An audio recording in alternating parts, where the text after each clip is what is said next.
You wrote this? You.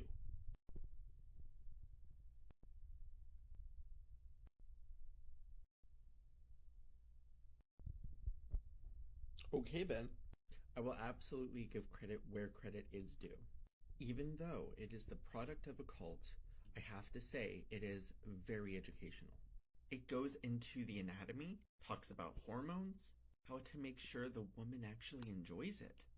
That is a far cry from many high control groups. And yes, it does say where to find the hole, and how not to cause injury or pain. It even talks about menstruation.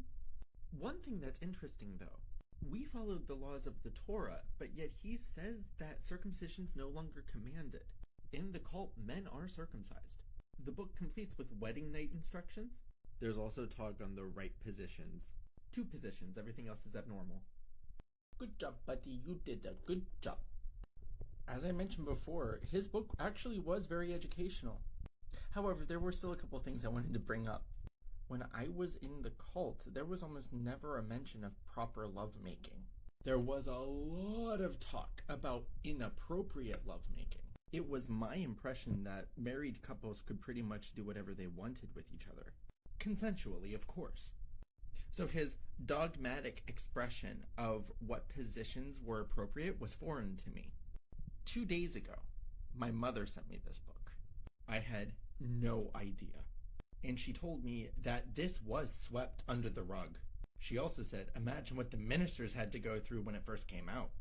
Another thing that was forbidden in the book was the concept of masturbation. So my 2 pressing questions are, who monitored it and how was it enforced? Better hope he don't come knocking. I thought I was done. But you had a successor. Herbie did write this book.